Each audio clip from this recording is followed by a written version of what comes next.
Bonjour à toutes et à tous. Il fait beau, je suis dans la nature, il fait du soleil, il fait bon, à peine un petit vent, et je vais vous parler d'une série qui est un régal, qui est encore une fois une série du Yellowstone Universe. Après vous avoir fait la critique des 4 premières saisons de Yellowstone, après vous avoir fait la critique de 1883, cette série parfaite, qui dépasse, qui est la perfection. Eh bien aujourd'hui, je vous parle du deuxième spin-off de Yellowstone, à savoir 1923, qui se passe 40 ans après 1883. On y suit encore une fois les ancêtres de Kevin Costner, John Dutton, de la famille Dutton. Cette fois-ci, Jacob et Cara Dutton, joués par Harrison Ford et Helen Mirren. Une série au casting 5 étoiles, à la réalisation digne des plus grands films. Et oui, ce que je vais vous dire, je n'exagère pas, c'est digne de grands films comme Danse avec les loups, Légende d'automne, Le Dernier des Mohicans et des films de Spielberg. Clairement, ça n'a pas à rougir, que ce soit au niveau de la photographie, de la réalisation, avec des films de Spielberg. Ça n'a pas à rougir avec des plus grands chefs-d'œuvre du cinéma. Cette série, ces séries du Yellowstone Universe de Taylor Sheridan, c'est vraiment à un très très haut niveau, quelque chose qui s'est rarement fait à la télévision depuis très longtemps. Et donc on va y suivre les ancêtres à la fois de John Dutton et les descendants de James, Margaret, John et Elsa, les personnages que l'on avait suivis dans 1883. Vous l'aurez compris, cette critique est 100% spoilers.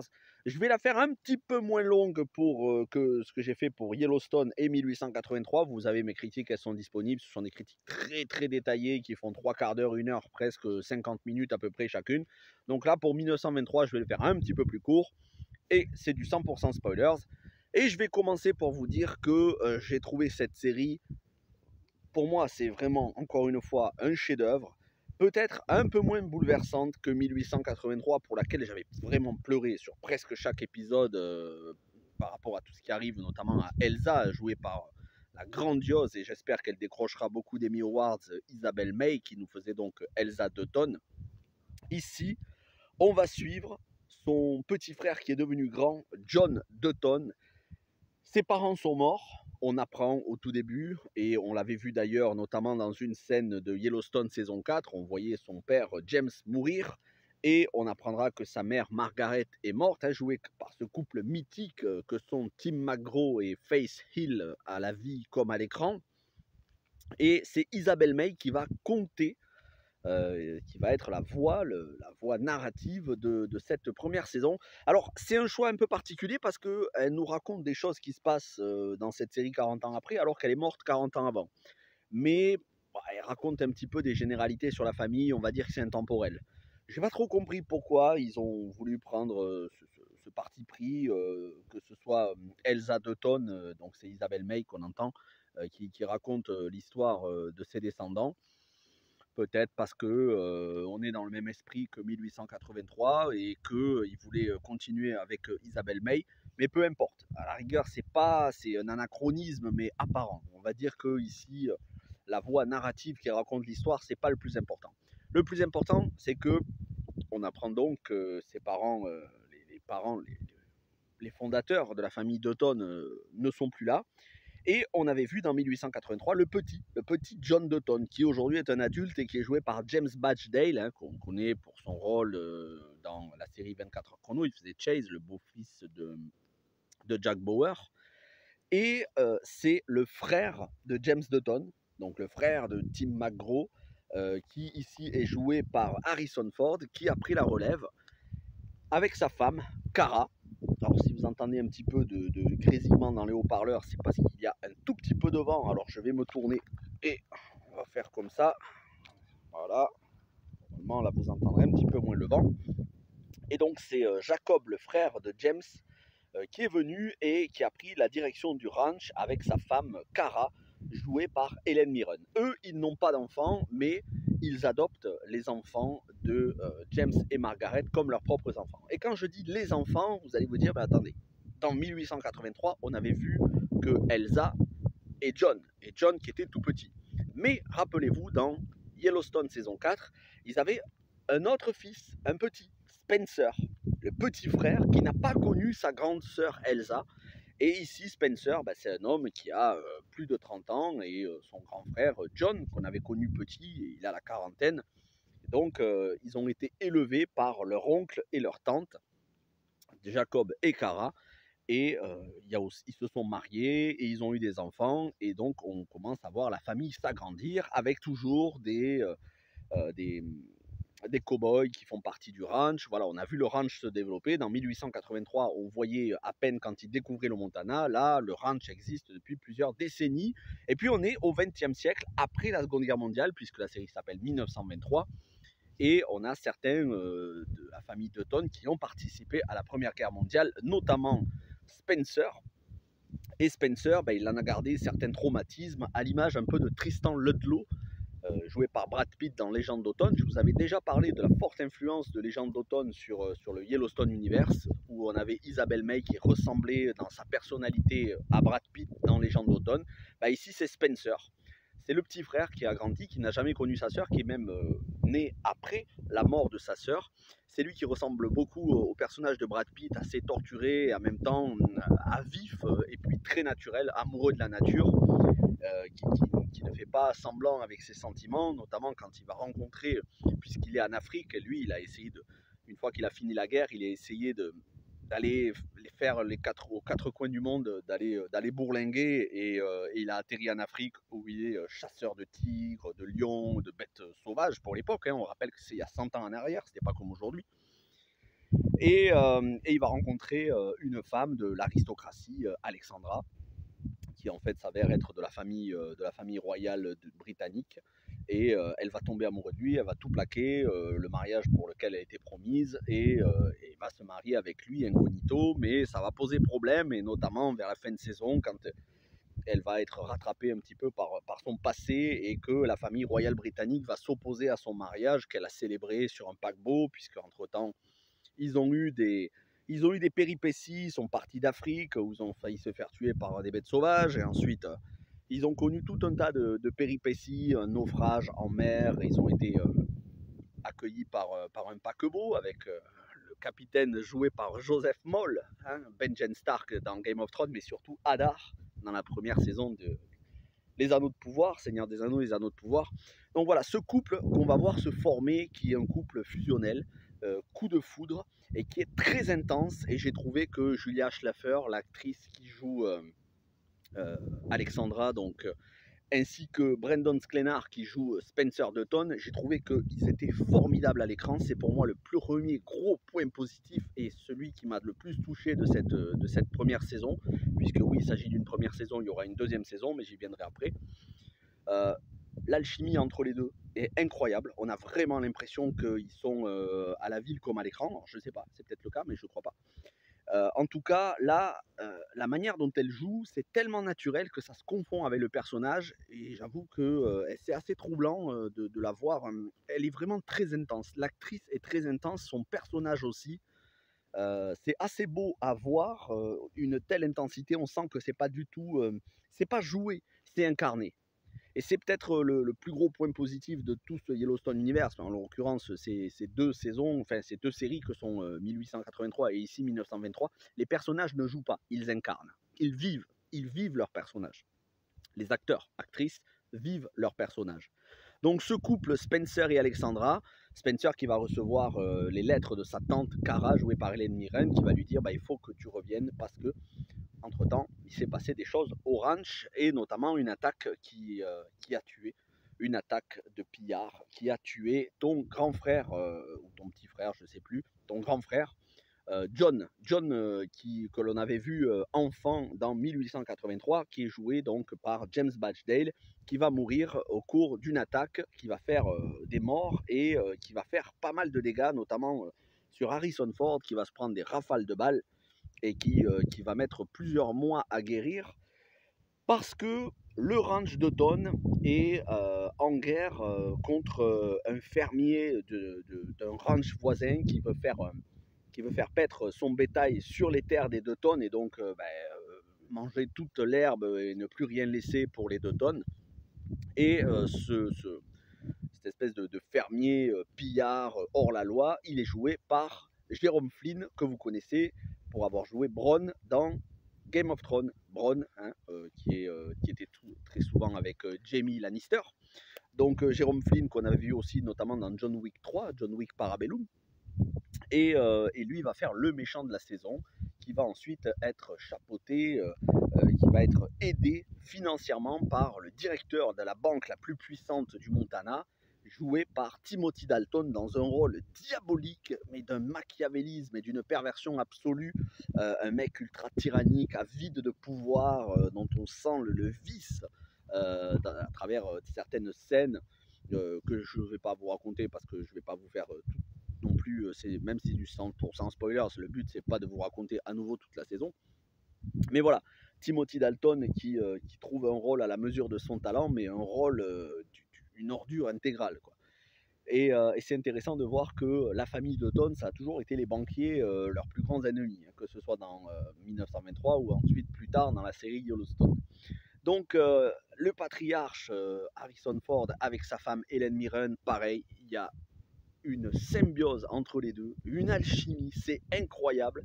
Ce couple sage, solide, qui prend vraiment le ranch sur eux, qui prennent tous les problèmes de la famille sur eux, qui sont des gens solides. Helen Mirren, une femme forte, bon, on connaît le talent d'Helen Mirren, hein. Une femme forte qui n'hésite pas à prendre les armes au besoin, à défendre son mari, et son mari qui la considère comme son égal, qui considère qu'elle pourrait diriger le ranch, qu'elle peut diriger le ranch en son absence.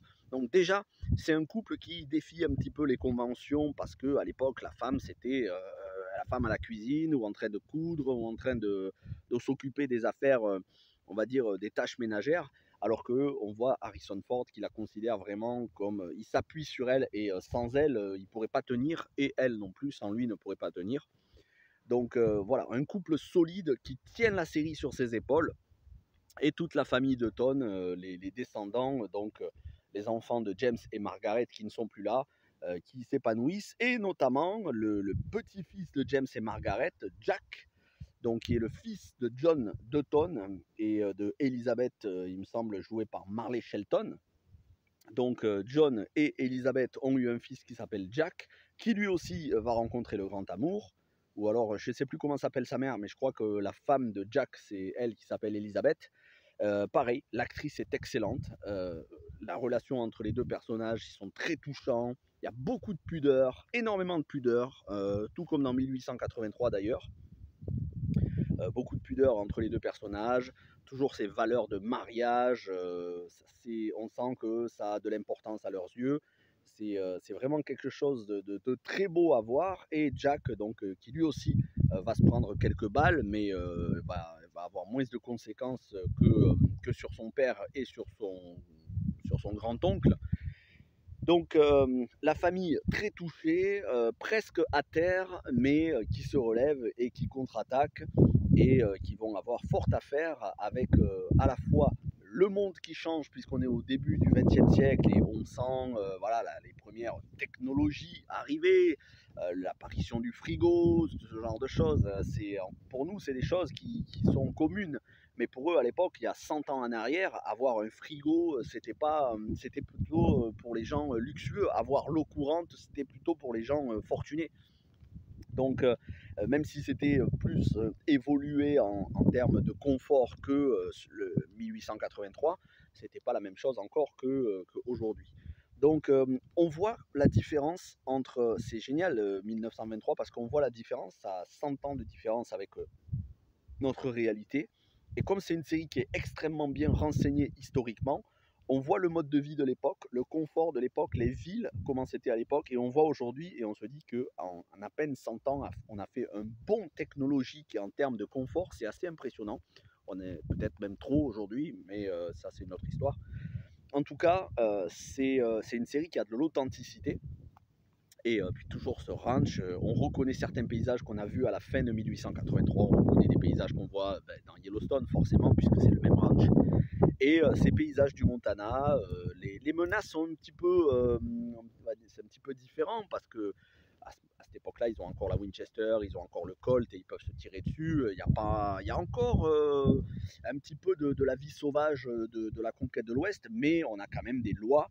Et le shérif de la ville est incarné par Robert Patrick, qui a un rôle, encore une fois, à la mesure de son talent. Hein. Robert Patrick, on ne le dira jamais assez, c'est pas juste le T-1000, c'est énormément de rôles, que ce soit dans X-Files ou Sons of Anarchy. Donc Robert Patrick qui fait ici le shérif de la ville de Bozeman, il me semble. Même ville hein, qu'on verra plus tard dans Yellowstone, donc de nos jours. Et on sent que déjà, il y a des syndicats qui se forment, il y a la politique qui entre en jeu, l'influence. On a Harrison Ford, donc Jacob, qui est le commissaire au bétail, donc que sera aussi son arrière-petit-fils longtemps après lui, donc Kevin Costner. Donc voilà, on a déjà toute la famille qui est bien installée, mais on se situe dans un contexte d'après Première Guerre mondiale, avant la Seconde Guerre mondiale, donc l'entre-deux. C'est formidable en termes de musique. Encore une fois, Brian Tyler s'est dépassé. C'était déjà le cas sur 1883 où la bande originale était un des plus gros points forts de la série. Bon, après, que des points forts sur 1883, c'est pas compliqué.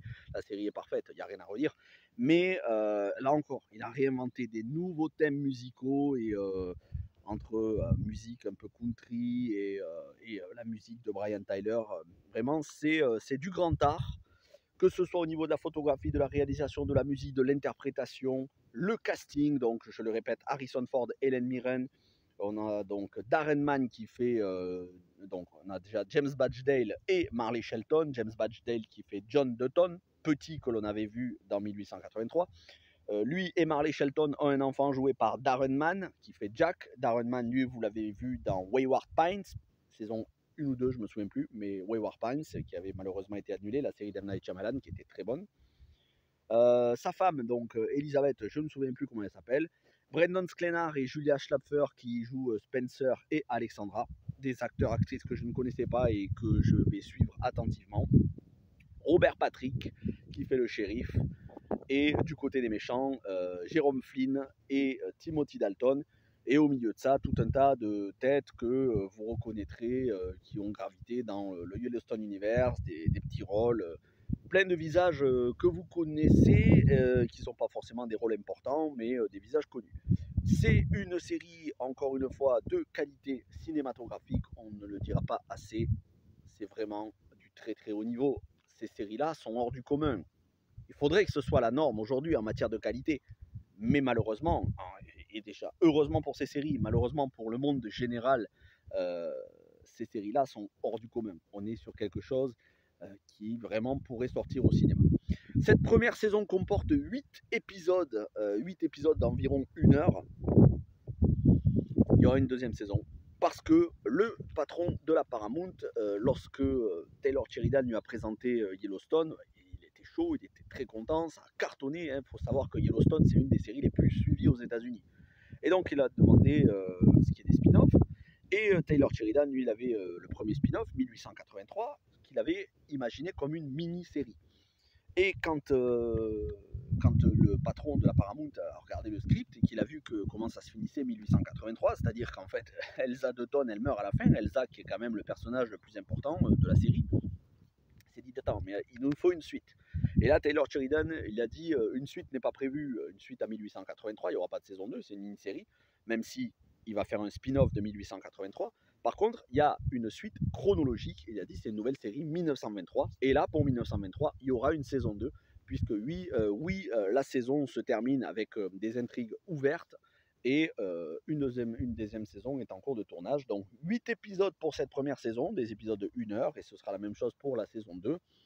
Et ça, c'est sans compter la saison 5 qui va arriver. On n'en est qu'à la moitié de la saison 5 de Yellowstone. On va avoir les 6 prochains épisodes, puisque la saison 5 de Yellowstone qui est en cours aux États-Unis, on a eu les 8 premiers épisodes, il nous manque les 6 derniers, puisque c'est une saison de 14 épisodes, et il y aura une saison 6 de Yellowstone, et ça c'est sans compter le spin-off à 1883, qui je ne me souviens plus comment ça s'appelle, c'est 1883 avec un sous-titre, et notre spin-off encore à Yellowstone, qui sera le Ranch 46, qu'on a vu dans la saison 4 et 5, donc le Ranch 6666, le 46, qui se passera au Texas. Bref, le Yellowstone Universe, c'est loin d'être terminé. On va explorer encore une fois la famille John Dutton, la famille Dutton, la famille de Kevin Costner, ses ancêtres, arrière-arrière-grand-père, arrière-grand-père, grand-père, père, arrière-grand-oncle.